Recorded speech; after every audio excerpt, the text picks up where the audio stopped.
Mhlawumbe ngibe nenkinga ukuthi ngiphunyelwe isisu. Ngiyafika kudokotela. Uzongenza njani? Ngoba ngicabanga ukuthi kuba nalento ukuthi kumele umuntu agezwe. Wenza njani kanti wena? Awu umbuzo wakho muhle kakhulu Mr Mthembu.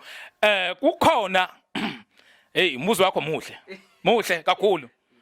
Ngingakhumbula esikoleni uthisha engifundisa wevele ethi mawusho correct very good. Asikho kakhulu lapho.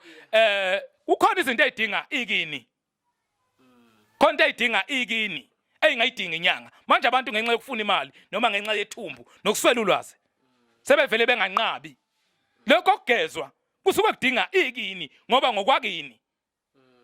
Ukuthi uphuphumele isisu kubalekile ukuthi engathi ngaba khona icontact noma ukuxhumana between umuntu ophilayo nomuntu ongasekho ngabantu bakini ngoba inyanga njengoba ngakwaZitha angikwazi mina ukuyogeza umphefumulo wakanxumalo noma wakazitha noma wangubane noma wakephi noma ngoba wakusiphi isibongo angikwazi ukuthi ngathi mina ngiyogeza khona into edinga lokho ukugeza ingakho ngeke ngathi ekhaya ngigezani ngiyakwazi ukugeza ngomuthi mina kunendlela engikwazi ukugeza ngayo ngomuthi ngoba khona izinto ezidinga ikini njenge background yakho sibona imithi engathi kwabantu abaningi ayifoni ukusebenza ingenxa ukuthi ibackground noma ukusuka umsuka wakho usukaphi ngoba idlozi kuba ngathi alibasebenzela abanye abantu uthola ukuthi uma wakho akagananga noma wakho akagananga but mase nginika umuthi la ekhaya ubiza noma ngabe isiphi isidalo sifika singasabeli noma singarespondi ingoba wena vele awazi ukuthi bekufanele kuqale kwenziweni na isiphi isidalo ofana usibize kanti bekubalekile uqale ukuzazi ukuthi wena uzaleke kanjani ukuze mina mangunika